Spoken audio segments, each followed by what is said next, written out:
I'm rich. What do you mean? Ooh, I'm a millionaire. Calm down, Costello. What's this yelling all about? What do you mean you're a millionaire? Well, it's true, Abbott. My Uncle Oscar just died and left me all his money in his will. You mean you're his beneficiary? Yeah, because... Who's what? Beneficiary. Beneficiary is the man who gets the money. Benny Fisher ain't gonna get none of this money. No. My uncle left the dough to me, Abbott. How did Benny Fisher get into this deal? I'll take him to court. I'll sue him. Costello, will you be quiet? Beneficiary means that you are your uncle's heir. My uncle's what? Your uncle's heir. Heir. H-E-I-R.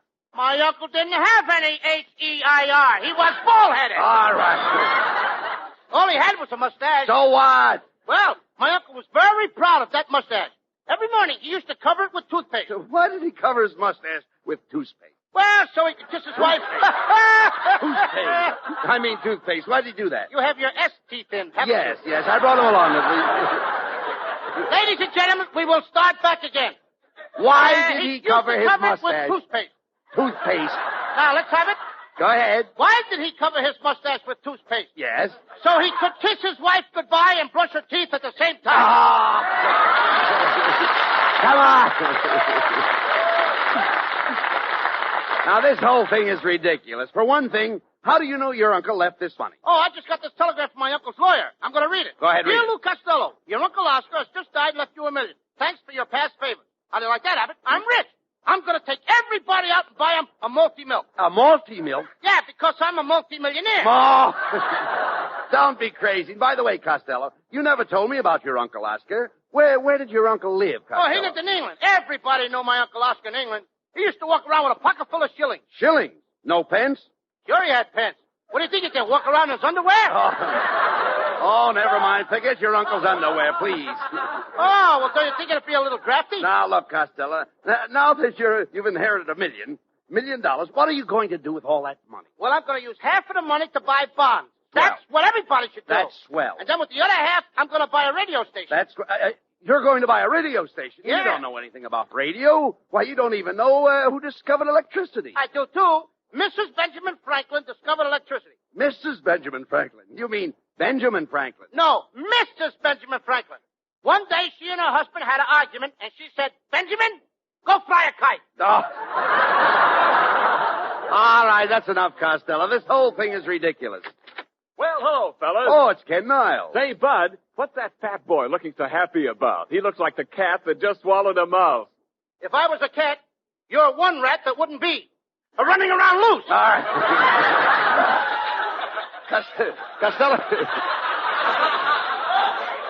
Costello just got some good news, Ken. His uncle left him $1 million, and he is going to buy a radio station. And what's more, Niles, I'm going to be the head announcer on my program. You're going to be the head announcer? Costello, you can't become a head announcer overnight. Well, I've been hammering away for years to be a head announcer. You look like a hammerhead. Now, quiet, Costello. Niles is right. An announcer must have an education. You can't even read or write. Well, maybe not, but I spell. You certainly do. I said spell. Everybody's reading wrong. Now, go ahead. You give me any word at all, and I'll spell it. Okay. Spell Mississippi. State or river? River. Huh? River. River? Yeah. R-I-V-E-R. River. Come on, Costello. Don't try to crawl out of it. Spell Mississippi. Okay. Mississippi. Yes. M-I-Ping, S-S-I, Ping, S-S-I, Ping, P-P-I-P. Hey, wait a minute. Wait a minute. What's the ping for? I was dotting the I's. Oh. This is the silliest thing I ever heard of. Why, Costello, my lovely wife would make a better announcer than you would. Your lovely wife? That old umbrella had her face lifted so many times she's too tall for the microphone. Oh, I heard that remark, Costello, and I want you to know that I have never had my face lifted. They started to lift it, but when they saw what was underneath, they dropped it again. You must excuse Costello today, Mrs. Niles. He's all excited. He just inherited $1 million, and he's buying himself a radio station. Oh, that sounds just like him, the stingy, fat plutocrat. He wouldn't think of buying anything for his friends. I wouldn't say that, Mrs. Niles. I'm going to buy you a lovely present. A nice red fire extinguisher that will last you 100 years. Oh, I don't expect to be here for 100 years. That's all right. Where you're going, you can take it with you.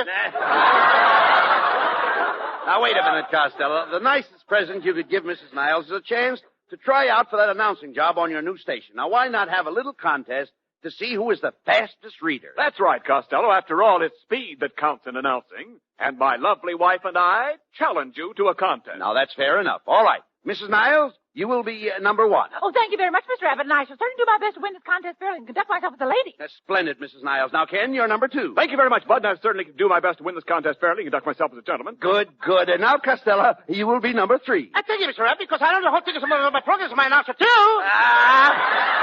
Now. I didn't understand what you said, Costello. Well, did you hear what the other said? Yes. All right, now let's go. You will each recite Mary Had a Little Lamb. Now, when I call your name, you start. When you hear the bell, you stop. And don't forget to take a great, big, deep breath.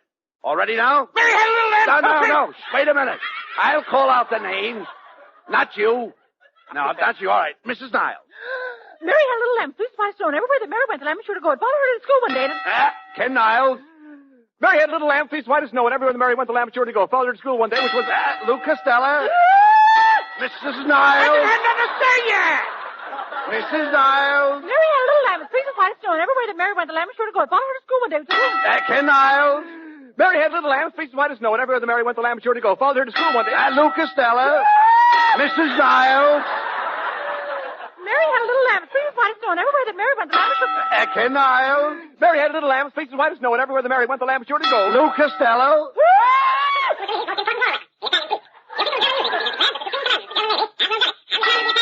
The winner, Lou Costello. Why, that's the most amazing thing I've ever heard. Oh, it's astounding. Costello, how did you ever learn to talk that fast? Oh, it's easy. I've got two tongues. You've got two tongues. Yeah, I got my own, and my father gave me his. Oh, come on. Why would your father give you his tongue? Because my mother never gave him a chance to use it.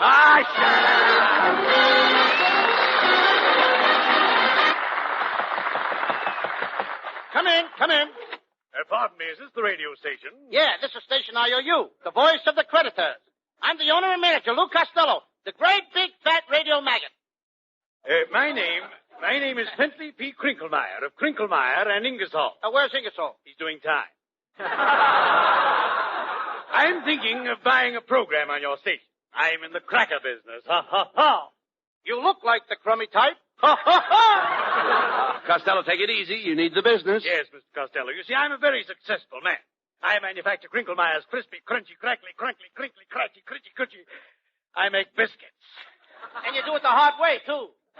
Quiet, Costello. What kind of a program did you wish to put on, Mr. Crinklemeyer? I want a program that will sell Crinklemeyer's critchy, cratchy, crinkly, crankly, crookly, crackly, crinkly, crackly, crookly, crackly. You want to sell biscuits?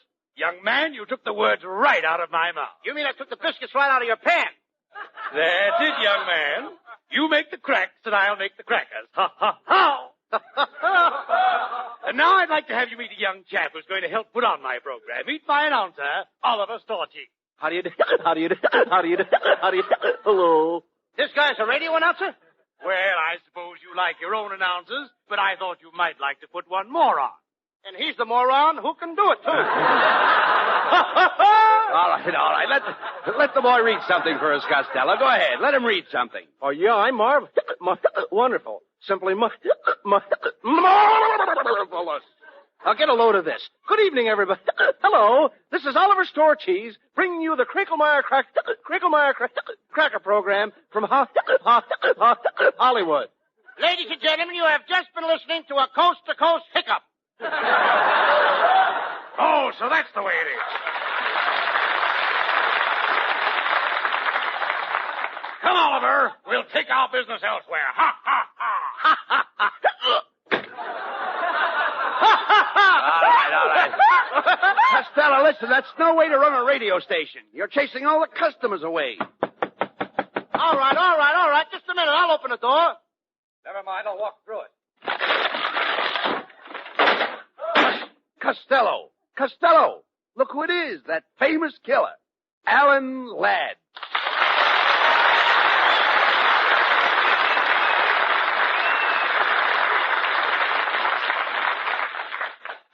Hey, which one of you fellas is Costello? The little fat one. Me. I'm Costello. Oh, you, huh? Listen, Fatty, I understand you just inherited $1 million. It's all right. You got me. Go ahead. Take my money. Pull out your gun. Go ahead. Shoot me full of holes. Go on. Make me look like Swiss cheese. Go ahead. Hey, wait a minute. What are you talking about? I don't even carry a gun. Oh, gun is too noisy, eh? You got a knife. Mm-hmm. Got a knife, huh? Go ahead. Do something to me. Go on, stab me. Cut me to ribbons. I got on clean underwear. I'm ready to die. Costello, Alan Ladd doesn't want to kill you. If he does, I'll never talk to him again. Oh, look, I don't want you to die. I hope you live to be 150 years old. Oh, you want me to be an old man, 150 years old, with a beard? I'll trip over my beard, fall into the street, get run over by a truck, then you'll want to take me to a hospital. No. He wants you to be healthy so you can go to work. Oh, fine. I've never met the guy before. An old man, me, 150 years old, he wants me to go to work. What does he care? Okay, don't go to work. Oh, no, he won't let me work. Wants me to starve to death. Now, look, wait a minute, please. No one wants you to starve to death. No, eat steaks. Eat big, juicy steaks. How do you like that? 150 years old, not a tooth in my head? He wants me to eat steak. Listen, Costello, if it'll make you happy, I'll carry you around in my arms. Now he's trying to make an invalid out of me. Costello, quiet. Stop all this nonsense and arguing with Alan Ladd. Give the man a chance to talk, please. Yeah, that's right, Costello. I merely heard that you were starting a radio station, and I came over for a job. You want a job in my station? Well, what would you do? Well, I always wanted to be one of those fellows who steps up to the microphone and says, Men, a new shaving cream has hit the market. It is called Reverso. Reverso does away with shaving of any kind. It makes the whiskers grow inside your mouth. All you have to do is bite them off. Remember Reverso. Spelled backwards, it reads Azerva, which makes it harder to remember. Say, Costello, this Alan Ladd is pretty good. Yes, not bad for a lad. Hey, listen, but I think his voice is a little too loud. Try it a little farther away from the microphone, Alan. What, you mean like this? No, you're still too close. Step back a little farther. Well, how's this, Costello? No, step back just a little farther.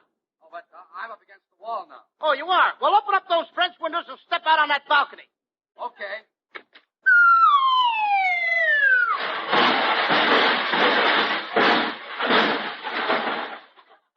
You know something, Abbott? What? We have no balcony.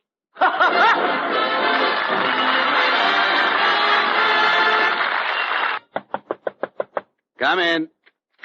Well, hello, boys. How's the radio business? Hey, Abbott, it's Alan Ladd. What are you doing back here, Alan? I thought I got rid of you when you fell off the balcony. Didn't you get hurt? No. Fortunately, I was wearing my light fall suit. Ha, ha, ha. You need me around here, Costello. Your audience is crying for new blood. And in a minute, they're going to get it. Your blood. All right, Costello. Why don't you listen to Alan? He may have some good program ideas to improve your station. Certainly, Costello. I've written lots of dandy programs. Why don't we try out a few of them? For example, those all-night record shows are very popular. You fellas help me out and we'll try one right now, huh? Well, what are we waiting for? Let's listen to the music.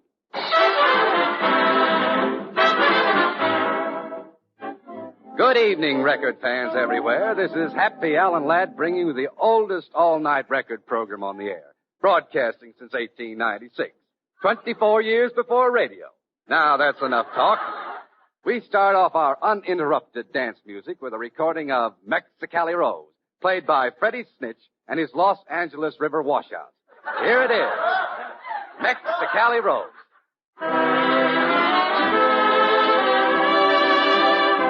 This number is being played for Fred and Mabel, Cecil and Rodney, Becky, Fanny, Pauline, the boys at Schmetnick's Pool Hall, the shut-ins at Alcatraz, and Poopsie.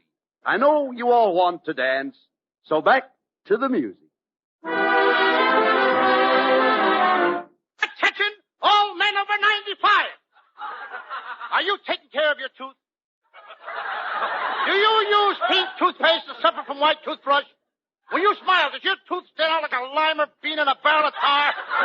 Then try Dr. Fangbuster's toothpaste, the only toothpaste containing grit, sand, and gravel.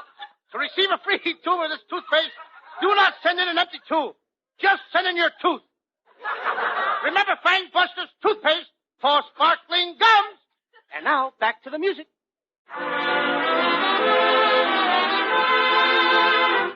And I want to interrupt the music for a moment to tell you that you're dancing to Mexicali Rose.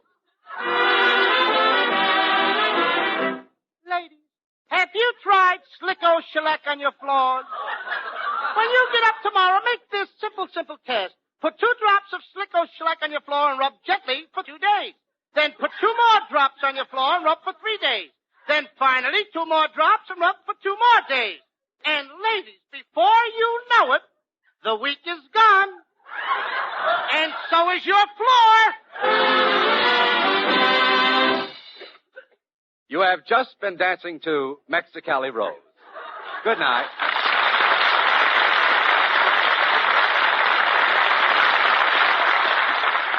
Say, Alan, that was great. Yeah, they were, Alan. Got any more of those kind of programs? Well, I've got a great story for your daytime program. It's all about a young girl and her problems. You want to hear it? That sounds good, Costello. Freddie Rich, let's have the theme music.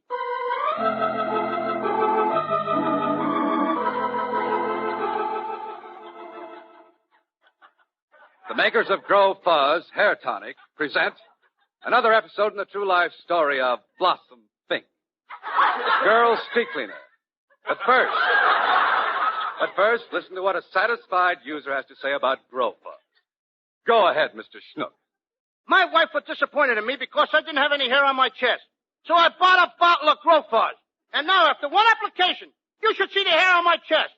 I don't wear a shirt anymore. I wear a fascinator.